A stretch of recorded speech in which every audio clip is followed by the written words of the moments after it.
Hi everyone, welcome to my channel Life and Literature. My name's Emily and today I'm going to be reviewing The Sky is Everywhere by Jandy Nelson. If this is something you'd be interested in, then please keep on watching. Lenny Walker, 17, Wuthering Heights obsessed, clarinet playing, band geek. Also helpless romantic, prone to scattering poems all over town, and as of 4 weeks ago, sisterless. A heartbreaking, heart-lifting, utterly compelling and completely unforgettable novel about first love and first loss. So, The Sky is Everywhere is about a girl called Lenny whose sister Bailey passed away. After her sister Bailey's death, Lenny finds herself in a bit of a love triangle. She ends up being torn between quite a seductive Toby, which is Bailey's boyfriend, who shares the same amount of grief and memories and can kind of live a bit in the darkness with her. And then there's Joe, the new boy in town, bursting through to her in a musical interest, is all I'm going to say about that. I found this quite a hilarious journey, but filled with such deep sorrow, yet growing love. Lenny's quite a complicated character who takes the path of some mistaken choices, bad mistakes, in her seemingly lost and insecure outlook. She's dealing with quite a lot through the book, yet there's such pure joy in some moments which peek through the darkness. There are some amazingly intricate characters intertwined with Lenny and her family. You've got the sweet and supportive during this seemingly destructive, unconventional story. She has her grandmother that she calls Gram, growing famous flowers for their powers. You've got 5 times married and 5 times divorced uncle that apparently no woman can resist, and their joint charm and interest in ensuring Lenny kind of finds her way and deals with it in her own time. There's no push or seemingly unhappy behaviour. They know that she's going to make some mistakes in life, and it never feels from a bad place or a negative place, which I really enjoyed reading. Handy Nelson's writing shapes a poetic and lyrical story of thoughtful beauty and suffering that I find can be quite hard in stories to sometimes to show the nature of grief in a very realistic way. It's a very touching story.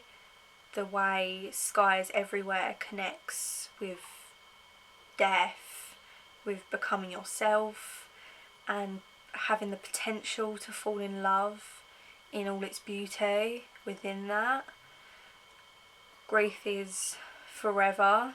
It doesn't go away, but it becomes part of you. You never stop this never-ending love for a family member or someone you have loved for, because sadly sometimes they will go hand in hand.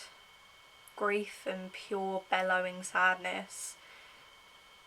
But this book is a reiteration that there can be more than the darkness, as you can live again with joy and spirit. And I feel like this book is very uplifting, and I think the beauty that she has so much desire to love and to be loved, which kind of causes the triangle, because she's stuck between allowing her grief to take over or allowing her love.